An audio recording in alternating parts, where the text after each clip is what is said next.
মৰমৰ ছাত্ৰ-ছাত্ৰীসকল এডুকেশ্যনেল চেনেলটোলৈ সকলোকে স্বাগতম জনাইছোঁ। আজি অহা এই ভিডিঅ'টিৰ জৰিয়তে 4 ভাগৰ 1 ভগ্নাংশৰ ধাৰণা বুজিবলৈ চেষ্টা কৰা। তোমাৰ লগত এটা গোটা আপেল আছে আৰু এই গোটা আপেলটো তুমি সমানে 4 ভাগ কৰিব লাগে। তেন্তে তুমি কি কৰিবা? নিশ্চয় তুমি কটাৰী এখনেৰে সমানে 4 ভাগ কৰিবলৈ চেষ্টা কৰিবা, হয়নে? আৰু ধুনীয়াকৈ কটাৰ পাছত তুমি 4টা সমান ভাগ পাবা। আৰু ইয়াত পোৱা প্ৰতিটো ভাগক বা অংশক কি বুলি কোৱা হয় জানানে? ইয়াৰ প্ৰতিটো ভাগ বা অংশক 4 ভাগৰ এভাগ বুলি কোৱা হয়। আৰু গণিতৰ ভাষাত ইয়াক এনেধৰণে লিখা হয়, অৰ্থাৎ মুঠ সমান ভাগ 4টা, গতিকে তলত 4 আৰু এভাগক বুজাবলৈ ওপৰত 1 লিখা হয়। আৰু পঢ়োতে আমি ইয়াক কেনেধৰণে পঢ়োঁ? 4 ভাগৰ 1 বুলি পঢ়া হয়। আহা এতিয়া আমি পাঠ্যপুথিত দিয়া ছবিকেইটাৰ পৰা 4 ভাগৰ 1ৰ ধাৰণা আৰু অলপ স্পষ্ট কৰোঁ। প্ৰথম ছবিটোলৈ চোৱাচোন তোমালোকে। প্ৰথম ছবিটো কেইটা সমান ভাগত ভাগ কৰিছে? 1, 2, 3, 4টা। 4টা সমান ভাগত ভাগ কৰিছে আৰু ইয়াত কিমানত ৰং দিবলৈ কৈছে? 4 ভাগৰ 1ত ৰং দিবলৈ কৈছে। তেন্তে তোমালোকে কি কৰিবা? ইয়াৰ 4টা ভাগৰ যিকোনো এটা ভাগত কি কৰিবা? ৰং দিবা। যিকোনো এটা ভাগত যিকোনো এটা ৰং ব্যৱহাৰ কৰিব পাৰিবা। মই কাঠ পেঞ্চিলেৰে ইয়াত কলা ৰং দি দিছোঁ। এতিয়া দ্বিতীয় ছবিটোলৈ চোৱা। দ্বিতীয় ছবিটো কেইটা সমানে ভাগ কৰা দেখা পাইছা? 1, 2, 3, 4টা, হয়নে? কেইটা সমানে ভাগ কৰা দেখা পাইছা? 4টা। তোমালোকে ইয়াৰ কিমানত ৰং দিবা? ইয়াত চোৱা 4 ভাগৰ 1, গতিকে 4টা ভাগ আছে, তাৰে যিকোনো এভাগত ৰং কৰিব লাগিব। তোমালোকে যিকোনো ৰং ব্যৱহাৰ কৰিব পাৰিবা আৰু 4টা ভাগৰ যিকোনো এটা ভাগত ৰংটো দিব লাগিব। তেতিয়া কি বুজাব? 4 ভাগৰ 1ত ৰং কৰা বুজাব। মই কাঠ পেঞ্চিলেৰে মাজৰ ঘৰটোত ৰং কৰি দিলোঁ। অৰ্থাৎ মই কিমানটা ঘৰত ৰং কৰিলোঁ? এটা ঘৰত ৰং কৰিলোঁ। অৰ্থাৎ 4 ভাগৰ এভাগত ৰং কৰিলোঁ। এতিয়া তৃতীয় ছবিটোলৈ চোৱা। এই ছবিটো কেইটা সমান ভাগ কৰা আছে চোৱাচোন। 1, 2, 3, 4টা। কেইটা সমান ভাগত ভাগ কৰা আছে? 4টা।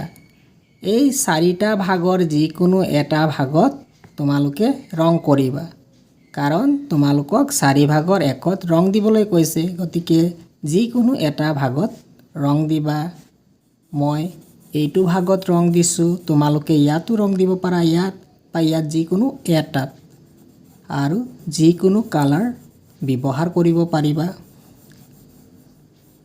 তাৰ পিছৰ ছবিটোলৈ চোৱা। এই ছবিটো কেইটা সমান ভাগত ভাগ কৰা হৈছে চোৱাচোন। 1 ভাগ, 2 ভাগ, 3 ভাগ, 4টা ভাগ। 4টা সমান ভাগত ভাগ কৰা হৈছে। 4টা সমান ভাগত ভাগ কৰা হৈছে। আমি কিমানত ৰং দিব লাগিব? 4 ভাগৰ এটা ভাগত, এভাগত। 4টা ভাগৰ যিকোনো এটা ভাগত তোমালোকে ৰং দিবা। এই ভাগটোত ৰং দিছোঁ মই। তোমালোকে যিকোনো এটা ভাগত ৰং দিব পাৰিবা। ঠিক একেধৰণে পিছৰ ছবিটোলৈ চোৱা। এই ছবিটো কেইটা সমান ভাগত ভাগ কৰা হৈছে? 1, 2, 3, 4টা, হয়নে? 4টা সমান ভাগত ভাগ কৰা হৈছে। তাৰে কিমানটা ভাগত ৰং কৰিব লাগিব? এভাগত ৰং কৰিব লাগিব। তো এভাগ যিকোনো এটা ভাগত তোমালোকে ৰং কৰি দিবা। এটা ভাগত ৰং কৰি দিলা। তো এতিয়া যদি তোমাক সোধা হয় যে তুমি কিমান অংশত ৰং কৰিলা বুলি ক'লে কি ক'বা? যে এইটো ক'বা 4 কিমানটা ভাগ আছিলে 4টা ভাগ আৰু ৰং কৰা অংশ কেইটা ভাগ আছে এটা ভাগ তো তুমি ক'বা কি 4 ভাগৰ 1ত ৰং কৰিলোঁ ইয়াতো আমি কিমান অংশত ৰং কৰিছোঁ 4 ভাগৰ 1ত ৰং কৰিছোঁ ঠিক তেনেধৰণে ইয়াতো 4টা ভাগৰ এটা ভাগত ৰং কৰিছোঁ এইটো ছবিটো 4টা ভাগৰ এভাগত ৰং কৰিছোঁ 4টা ভাগত এভাগত ৰং কৰিছোঁ অৰ্থাৎ প্ৰত্যেকটো ছবিতে ৰং কৰা অংশ কিমান আছে 4 ভাগৰ 1 তলৰ প্ৰতিটো বাকচত থকা বস্তুৰ 4 ভাগৰ এভাগত ঘেৰ দিয়া প্ৰথমতে আমি পাইছিলোঁ ছবি এটাক আমি 4 ভাগৰ এভাগত ৰং দিলোঁ এতিয়া আমি কি পালোঁ বস্তু তাৰ মানে বস্তুৰ থোপ এটাকো আমি কি কৰিব পাৰোঁ 4টা সমান ভাগ কৰিব পাৰোঁ 4 ভাগৰ এভাগত কি দিব লাগিব ঘেৰ চিন দিব লাগিব গতিকে 4 ভাগ বুলি ক'লে সমানে সমানে এটা ভাগ দুটা ভাগ তিনিটা ভাগ চাৰিটা ভাগ 4টা ভাগৰ এটা ভাগ বুলি ক'লে এটা বস্তুত আমি ঘেৰ চিনটো দিম ঠিক একেধৰণে বাকচটোলৈ চোৱা দ্বিতীয় বাকচৰ ভিতৰত কি বস্তু আছে দেখিছানে দ্বিতীয় বাকচৰ ভিতৰত গাড়ী আছে এই গাড়ীৰ থোপ এটাক কি কৰিব লাগিব তোমালোকে 4টা সমান ভাগ কৰিব লাগিব আৰু 4টা সমান ভাগ কৰি তাৰে যিকোনো এটা ভাগক ঘেৰ চিন দিব লাগিব এতিয়া চোৱা 4টা সমান ভাগ কৰিলে এটা ভাগত কিমানকৈ পৰিব যদি তোমালোকে এটা ভাগত দুখনকৈ গাড়ী লোৱা তেন্তে কেইটা ভাগ কৰিব পাৰিবা চোৱা এটা ভাগ দুটা ভাগ তিনিটা ভাগ চাৰিটা ভাগ গতিকে আমি 4টা ভাগ কৰিব পাৰিছোঁ দুখনকৈ গাড়ী ল'লে আমি 4টা সমানে সমানে ভাগ কৰিব পাৰিছোঁ গতিকে দুখন গাড়ীত তোমালোকে ঘেৰ চিন দিবা দুখন গাড়ী এইটোৱে কি বুজালে এভাগ বুজালে আমাক কি কৈছে 4টা সমান ভাগ কৰি এটা ভাগ দুটা ভাগ তিনিটা ভাগ চাৰিটা ভাগ 4টা সমান ভাগ কৰি তাৰে এভাগত ঘেৰ চিন দিব কৈছে গতিকে তোমালোকে দুখন গাড়ীত ঘেৰ চিন দিবা তৃতীয় বাকচটোলৈ চোৱা তৃতীয় বাকচৰ ভিতৰত কিছুমান বস্তু আছে ইয়াত কি বস্তু দিয়া আছে ইয়াত হুইসেল আছে এই হুইসেল সমানে সমানে 4টা ভাগ কৰিলে প্ৰতিটো ভাগত কেইটাকৈ পৰিব আমি যদি থিয়কৈ ভাগ কৰোঁ এটা ভাগ দুটা ভাগ তিনিটা ভাগ চাৰিটা ভাগ গতিকে আমি দেখা পাইছোঁ থিয়কৈ ভাগ কৰিলে আমি সমানে সমানে 4 ভাগ কৰিব পাৰিছোঁ আৰু প্ৰতিটো ভাগতে কেইটাকৈ হুইসেল পৰিব এটা দুটা তিনিটা গতিকে তিনিটা হুইসেল লত তোমালোকে কি কৰিবা ঘেৰ চিন দি দিবা ঠিক একেধৰণে শেষৰ বাকচত থকা বলকেইটা সমানে 4 ভাগ কৰি যিকোনো এভাগত ঘেৰ চিন দিব লাগে সমানে ভাগ কৰোঁ আহা এভাগত যদি আমি 4টাকৈ বল লওঁ এটা ভাগত যদি আমি 4টাকৈ বল লওঁ তেতিয়া কেইটা ভাগ পাম এটা ভাগ দুটা ভাগ তিনিটা ভাগ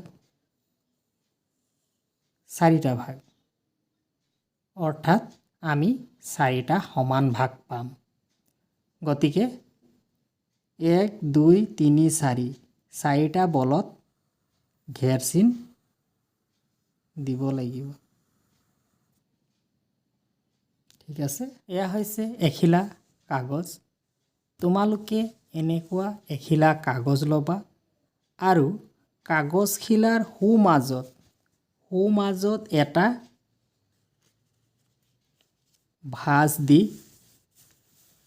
সমান ভাগত ভাগ কৰিবা এটা ভাঁজ দিয়া হ'ল ভাঁজ দিয়া এই কাগজখিলাত আকৌ এটা এনেধৰণে আকৌ এটা ভাঁজ দি দুটা সমান ভাগত ভাগ কৰিবা সমান ভাগত ভাগ কৰাৰ পিছত কাগজখিলা খুলি দিবা। খুলি ভাঁজ যিকেইটা তোমালোকে ভাঁজ পাবা সেই ভাঁজকেইটাত আঁচ টানিবা।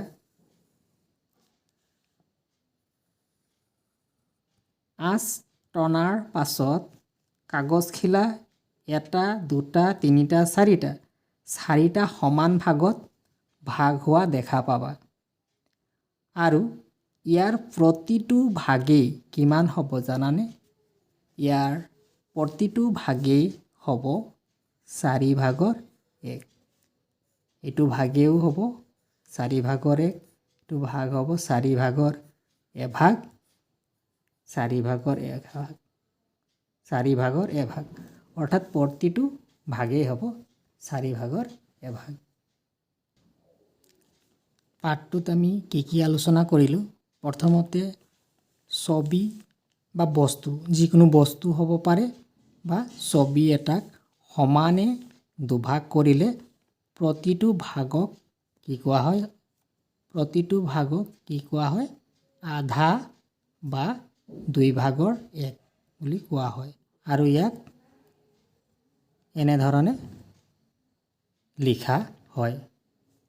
ঠিক একেধৰণে এটা বস্তু বা চিত্ৰ এটাক সমানে 3 ভাগ কৰিলে প্ৰতিটো ভাগক 3/1 বুলি কোৱা হয়। আৰু ইয়াক এনেধৰণে লিখা হয়।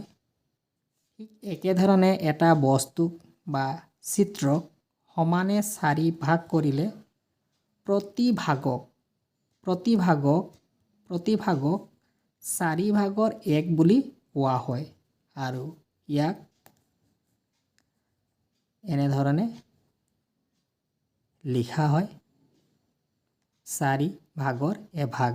ঠিক একেধৰণে এটা বস্তু বা চিত্ৰক সমানে 5 ভাগ 1, 2, 3, 4, 5 সমানে 5 ভাগ কৰিলে প্ৰতি ভাগক 5/1 বুলি কোৱা হয়।